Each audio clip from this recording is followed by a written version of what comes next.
Dear learners, welcome back to my channel. This is Shohid Alam and you are watching me at my channel English Coaching. Today we will learn how to make sentences with noun and adverb. শিক্ষার্থী বন্ধুরা, তোমরা জানো একদম ছোট থেকে শুরু করে kindergarten থেকে শুরু করে ডিগ্রি পর্যন্ত বিভিন্ন লেভেলে আমাদের একটি শব্দ দ্বারা সেন্টেন্স তৈরি করতে হয়। যেমন ডিগ্রিতেই 14টি সেন্টেন্স তৈরি করতে হয়, যেমন পার্টস অফ স্পিচ পরিবর্তন করে সেটা দ্বারা সেন্টেন্স তৈরি, অ্যান্টোনিম সিনোনিম এরপর সেন্টেন্স তৈরি, আবার word meaning and sentence making. এটা কোথায় আছে? ডিগ্রিতে আছে। আবার কিন্ডারগার্টেন স্কুলগুলোতেও সেন্টেন্স তৈরি একটি গুরুত্বপূর্ণ বিষয়। বেশ কিছু সেন্টেন্স ছোটো বাচ্চাদেরও তৈরি করতে হয়। আশা করি আজকের ক্লাসটির পর একটি করে সেন্টেন্স অন্তত নাউনের হোক, ভার্বের হোক, অ্যাডজেক্টিভের হোক, অ্যাডভার্বের হোক, সেটা আমরা করে ফেলতে পারবো। অর্থাৎ মার্কস পাওয়ার জন্য যতটুকু দরকার ততটুকু পারবো। চলো কিভাবে করতে হয় সেন্টেন্স তৈরি সেটা আমরা একটু দেখে নেব। এর আগে একটা ভিডিও আমি দিয়েছিলাম, ওটাও সেন্টেন্স তৈরির উপর, তোমরা ওটা একটু দেখে নিও। আর আমার চ্যানেলটা একটু সাবস্ক্রাইব করলে, একটু বেল বাটন প্রেস করে রাখলে, লাইক করলে, শেয়ার করলে, একটু কমেন্টস করলে আমি আরও বেশি অনুপ্রাণিত হব নতুন ভিডিও তৈরি করার জন্য। আশা করি তোমাদের এইটুকু ইন্সপিরেশন আমি পাবো। তো চলো আমরা কীভাবে সেন্টেন্স তৈরি করব একটু দেখে নেই। খুব সহজে যারা এই মার্কসটি নিয়ে চিন্তিত যে আমি তো সেন্টেন্স তৈরি করতে পারবো না, পার্টস অফ স্পিচ পরিবর্তন করতে পারলাম, ওয়ার্ড মিনিং পারলাম বা অ্যান্টোনিম সিনোনিম পারলাম, কিন্তু সেন্টেন্স তো তৈরি করতে পারবো না, তাহলে নাম্বারটা পাবো কীভাবে? এই চিন্তাটা আজকের পর অবশ্যই থাকবে না। এই বিষয়ে আমি তোমাদেরকে অ্যাসিওর করতে পারি। তো চলো কিভাবে থাকবে না একটু দেখো, একেবারেই সহজ বিষয়। দেখো, নাউন দ্বারা সেন্টেন্স তৈরি করতে হবে আমাদের। তো নাউন দ্বারা সেন্টেন্স তৈরি করতে হলে আমাদের যে কাজটা করতে হবে, তোমরা শুধু যদি বুঝতে পারো এই নাউনটি ব্যক্তির জন্য প্রযোজ্য না বস্তুর জন্য প্রযোজ্য, তাহলে কিন্তু সেন্টেন্সটা তৈরি করে ফেলতে পারবে। সাপোজ নাউনটি যদি কি হয়, কোনো ব্যক্তির জন্য প্রযোজ্য হয়, যেমন ইন্টেলিজেন্স একটি নাউন, এটা কি ব্যক্তির থাকতে পারে না? পারে না, পারে অবশ্যই। তারপরে উইজডম থাকতে পারে ব্যক্তির।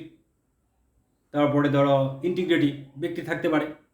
এরকম যত নাউন আছে ব্যক্তি থাকতে পারে, সবগুলো দ্বারা সেন্টেন্স তৈরি একটা স্ট্রাকচারই হয়ে যাবে। তাহলে সবগুলো নাউন যে ব্যক্তি থাকবে তা তো না, বস্তুর জন্য প্রযোজ্য নাউনও থাকতে পারে। সেটা দ্বারা সেন্টেন্স তৈরি কী হবে সেটাও আমরা শিখব। অর্থাৎ একটা স্ট্রাকচার শিখলেই আমরা বস্তুর জন্য প্রযোজ্য সব নাউন দ্বারা সেন্টেন্স তৈরি শিখে ফেলতে পারবো।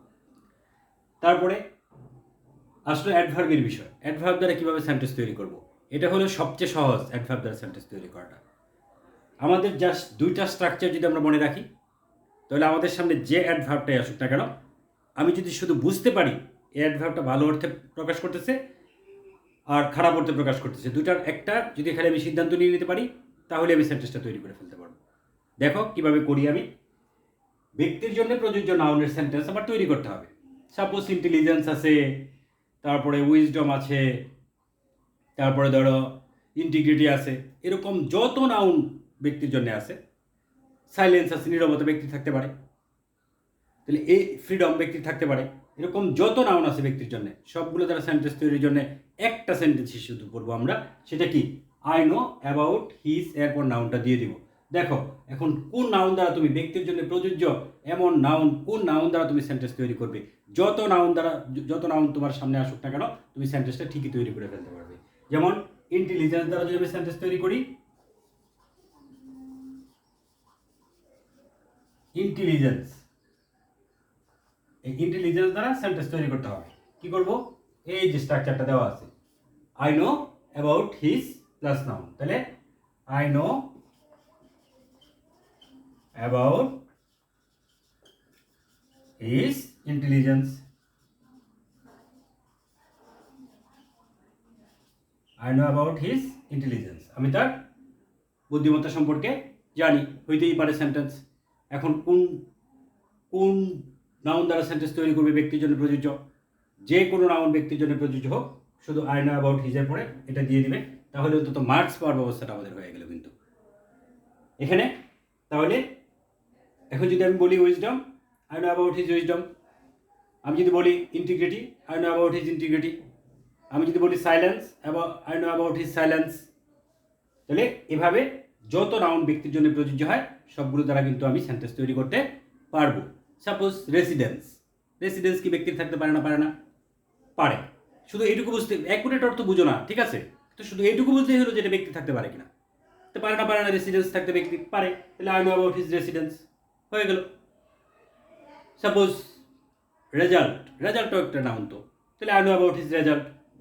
হ্যাঁ, তাহলে মানে কি, যত নাউন আছে ব্যক্তির জন্য প্রযোজ্য সবগুলো দ্বারা আই নো অ্যাবাউট হিজের পরে যদি নাউনটা দিয়ে দাও তাহলে সেন্টেন্স তৈরি হয়ে যাবে। মজা না বন্ধুরা? এখন দেখো, নাউনটা বস্তুর জন্য প্রযোজ্য হলে তখন আমরা কি করব? যদি নাউনটা বস্তুর জন্য প্রযোজ্য হয় তখন আমরা কি করব, বা বস্তুবাচক কিছু যদি বোঝায়। সাপোজ সেন্টেন্স তৈরি করবা কি দ্বারা? কান্ট্রি দ্বারা। কান্ট্রি, কান্ট্রি এটা একটা নাউন, এটার সেন্টেন্স তৈরি করতে হবে। তো করো, কোন স্ট্রাকচারে যাবা? এই যে ইনফ্যাক্ট দিস ইজ, এই পর্যন্ত লেখার পরে এন প্লাস অ্যাডজেক্টিভ নিজে থেকে আনবো। কিভাবে আনবো? ওই নাউনটা কিরকম এই প্রশ্ন ধরে কিন্তু নিয়ে আসবো। অ্যাডজেক্টিভ আনার উপায় কিন্তু আমরা অনেকবার শিখেছি, ফিল ইন দ্য ব্ল্যাঙ্ক শিখেছি, সেন্টেন্স তৈরিতে শিখেছি, ওই মডিফায়ার্সে শিখেছি। অনেক ক্ষেত্রে আমরা অ্যাডজেক্টিভ আনাটা, নিজে থেকে আনাটা, এটা আমরা কিন্তু শিখে ফেলেছি। তাহলে কীরকম ধরে অ্যাডজেক্টিভ আনতে হয় অনেক ক্লাসে আমার বলা আছে। এখন দেখো আমার কান্ট্রি, তাহলে আমি কোন পর্যন্ত লিখবো? দেখো, ইনফ্যাক্ট দিস ইজ। এখন কাজটা হলো তোমার, কি কাজটা করবা? এই কান্ট্রিটা কিরকম হতে পারে তার একটা দোষগুণ অবস্থা আনতে হবে। কান্ট্রিটা কিরকম হতে পারে? উন্নত হতে পারে। তাহলে উন্নত হতে পারে আমি কি দিব? ডেভেলপড, ডেভেলপড এন্ড প্লাস অ্যাডজেক্টিভের জায়গায় দিয়ে দিব। তাহলে in fact this is developed, in fact this is developed, তারপরে কান্ট্রিটা দিয়ে দিই আমি, in fact this is developed country. এটা বস্তুত পক্ষে এটা একটা উন্নত দেশ। হয়ে গেল আমার সেন্টেন্স। আচ্ছা, এখন যদি আমি বলি সোসাইটি, সোসাইটি ব্যক্তির জন্যও যায়, বস্তুর জন্যও যায়। তাহলে সোসাইটি দ্বারা সেন্টেন্স তৈরি করলে ইনফ্যাক্ট দিস ইজ, এই পর্যন্ত তো লিখবই। লেখার পরে আমি কি করব? সোসাইটিটা কীরকম, হ্যাঁ, সোসাইটিটা কীরকম, এটা একটি কীরকম সমাজ, এই প্রশ্নের উত্তরটা যদি নিয়ে আসতে পারি আমি, অ্যান্ড প্লাস অ্যাডজেক্টিভ আকারে উত্তরটা দিয়ে দেবো। In fact this is an educated society, এটা একটা শিক্ষিত সমাজ। হয়ে গেল সেন্টেন্স। তাহলে যত নাউন আসুক ব্যক্তির জন্য প্রযোজ্য হলে আই নো অ্যাবাউট হিজের পরে নাউনটা দিয়ে দিলেই কিন্তু সেন্টেন্স হয়ে গেল। আর যদি কি হয়, বস্তুর জন্য প্রযোজ্য হয়, in fact this is and plus অ্যাডজেক্টিভটা দিয়ে তারপরে আমি বস্তুবাচক নাউনটা দিয়ে দিব। তাহলে আমার কি হয়ে যাবে বন্ধুরা? সেন্টেন্স তৈরি হয়ে যাবে। আশা করি নাউন দ্বারা সেন্টেন্স তৈরি তোমাদের আর সমস্যা হবে না। এখন যদি বলি ইনভেনশন, কি দ্বারা, কীভাবে সেন্টেন্সটা তৈরি করবা? ইনভেনশন, ইনভেনশন এটা কার? ব্যক্তি না বস্তুর? ব্যক্তি থাকতে পারে, I know about his invention. বস্তুরও থাকতে পারে, বস্তুবাচক হতে পারে। In fact this is a wonderful invention, in fact this is a wonderful invention. হয়ে গেল আমার সেন্টেন্স। তার মানে অনেকগুলো নাউনই আমি ব্যক্তির জন্য এবং বস্তুর জন্য দুটো দ্বারাই সেন্টেন্স তৈরি করতে পারবো।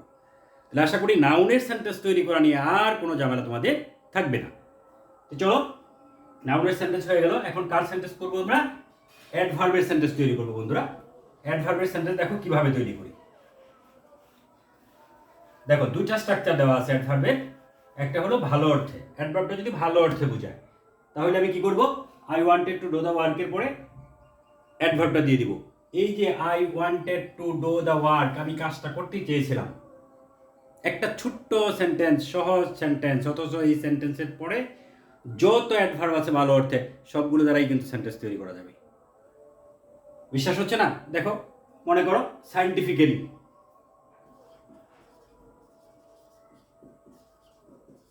সায়েন্টিফিক্যালি একটা অ্যাডভার্ব, বিজ্ঞানসম্মতভাবে। তাহলে এখন আমি এটা দ্বারা সেন্টেন্স কীভাবে তৈরি করব?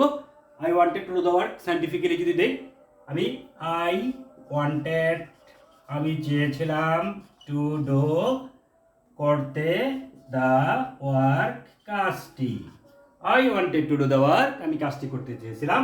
এরপরে দিয়ে দিলাম সায়েন্টিফিক্যালি,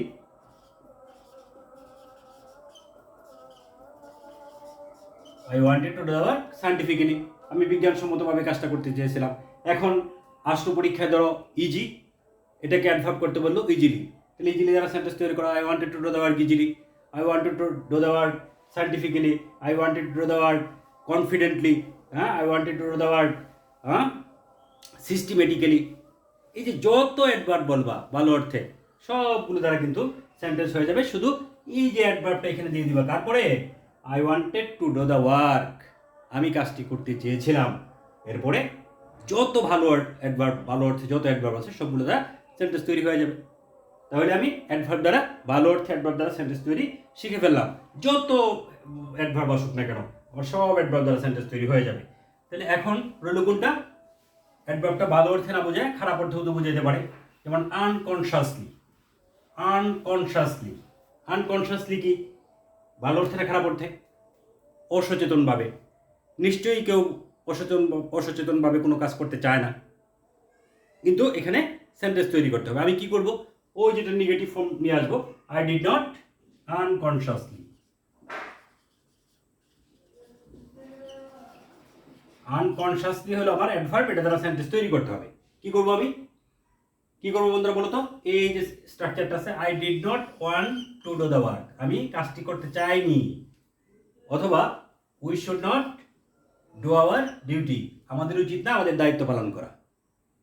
এটা এমন দুটো সেন্টেন্স যে সেন্টেন্সের পরে খারাপ অর্থে যত অ্যাডভার্ব আছে সবগুলো দিলেই সেন্টেন্স তৈরি হয়ে যাবে। তাহলে আনকনশাসলি দিলে কি বলবো আমরা এখানে বন্ধুরা বলো তো? I did not want to do the work, হ্যাঁ, I did not want to do the work, আমি কাজটি করতে চাইনি। কিভাবে? আনকনশাসলি।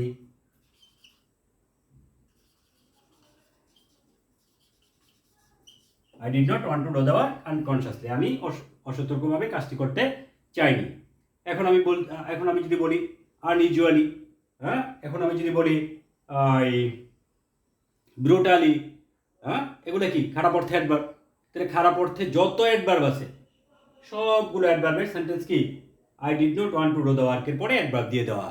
তার মানে আমি কাজটি করতে চাইনি, এরপরে যত খারাপ অর্থে অ্যাডভার্ব আছে সবগুলো দ্বারা সেন্টেন্স তোমরা তৈরি করে ফেলতে পারবে।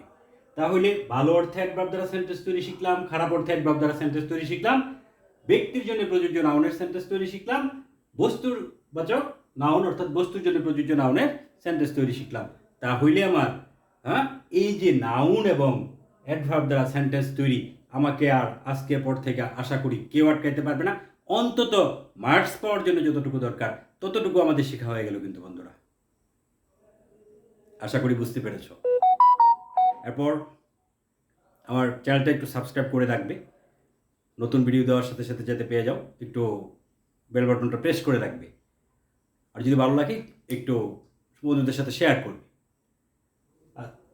আজকের মতো যারা প্রথম থেকে শেষ পর্যন্ত ছিলে সবাইকে ধন্যবাদ। আশা করি সামনে তোমাদের পাবো। তোমাদের একটু যদি কমেন্টস পাই তাহলে আমি আরও বেশি অনুপ্রাণিত হব নতুন ভিডিও তৈরি করার জন্য। আল্লাহ হাফেজ।